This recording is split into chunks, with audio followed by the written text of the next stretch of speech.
These are men who've got to the top, men who have to get to the top to be able to do their jobs. They're steeplejacks, of course, the clear-headed, sure-footed workmen you sometimes see shinning up snaking ladders which they've pinned to chimneys 300 and 400 feet high. Their job is one of the most dangerous in the world. You fall off a stack like this only once. So if you're a steeplejack, then you're a careful man. It's not just a dangerous job, it's a lonely one too. 200 or 300 feet up, you've only the birds for company. Birds and the wind. The wind that always howls around your ears. Steeplejacks, like lamplighters, seem to be a dying race. A 5-year apprenticeship to learn how to keep factory chimneys cheerfully smoking for less money and more risk than a boilermaker or a plater, for instance, doesn't appeal to many young men these days. 7 and 9pence an hour for a top jack, for a man who's risking his neck every moment he's working, isn't what you might call a great incentive.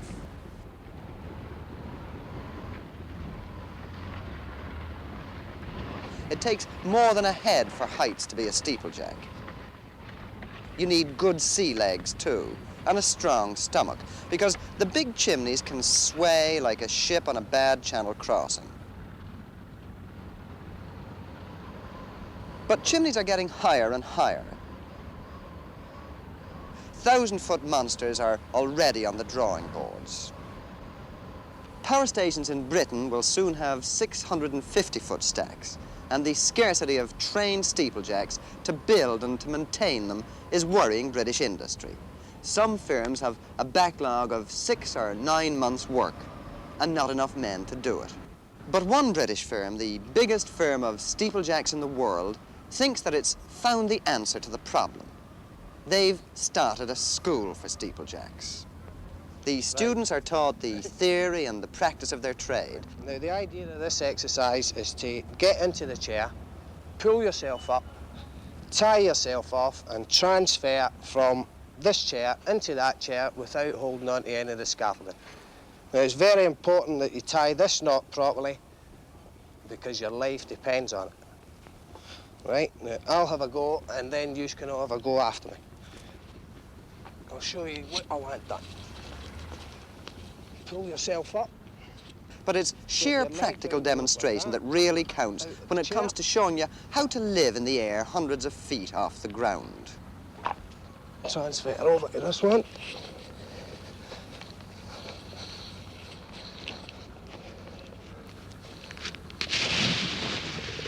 Lower yourself down. The basic element in the whole job is the ladder, the 16-foot aluminium ladder which each man needs to get him to work up top. The security of the ladder depends on the dog, which is a slender steel hook. A hole is nicked out into the chimney brickwork, a mere 1 inch deep. Into it goes a wooden plug, and then the dog is hammered home. If it's not properly done, then the ladder isn't secure, and each man does his own laddering. This is his lifeline, and he wants his lifeline to be in his own hands.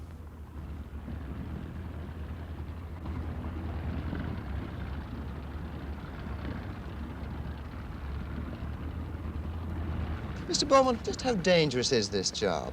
To a trained man, steeplejack work is quite safe. To an untrained man or poorly trained man, it's lethal. What particular dangers do they meet on a big stack, 200 or 300 feet high? Mainly due to the deterioration of the structure. The brickwork often becomes loose and bricks can literally be pulled out by hand from the face of the chimney. So they do take their lives in their hands every day? Oh, they most certainly do. What sort of accident rate is there in this job? Well, the steeplejack trade is alleged to be more dangerous than mining, but I would say on an average about 4 to 6 men, steeplejacks, are killed a year in this country. But as there are so few steeplejacks, it's a very high percentage.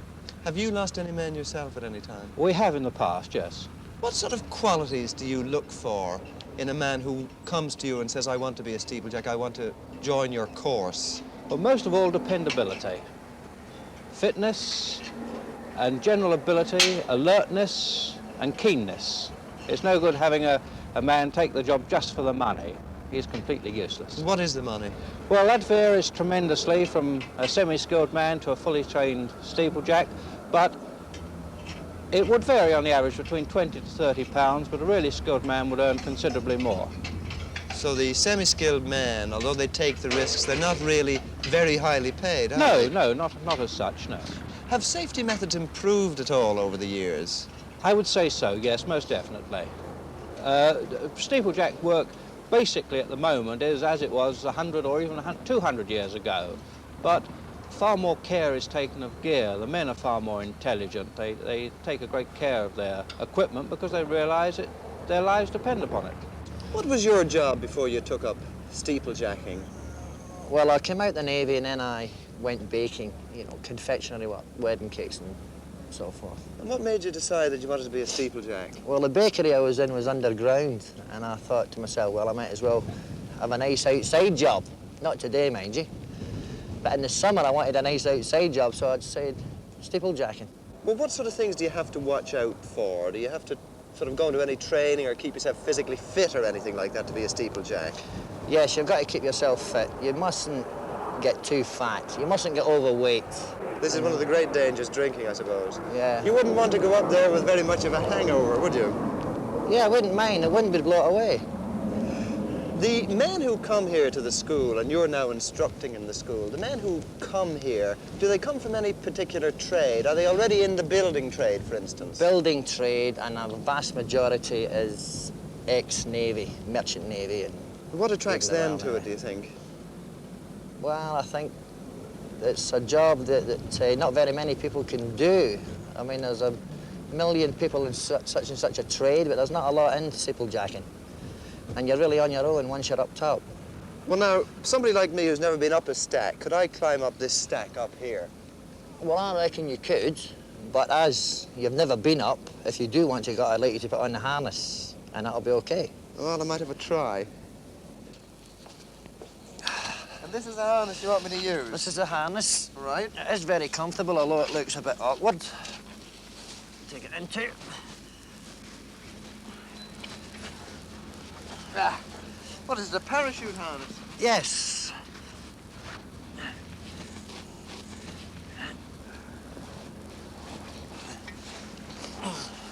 Just concentrate and relax. There's your helmet. Right. Concentrate. And relax. You make it sound so easy.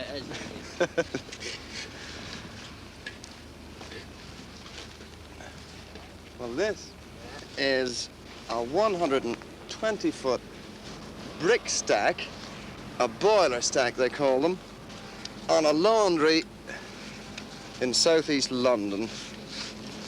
They say that you get a lovely view of Camberwell from the top.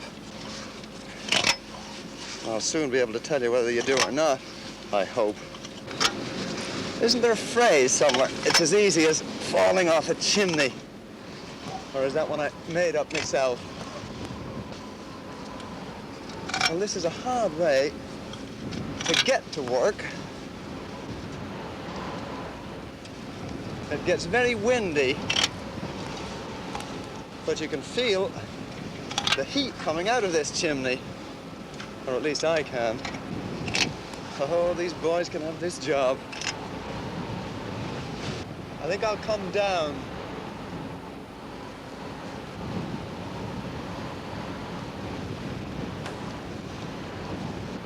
Ah, well, it's good to be down. There must be easier ways of getting a pleasant view of Camberwell. And I can tell you that there's plenty of room at the top up there for you, but not for me.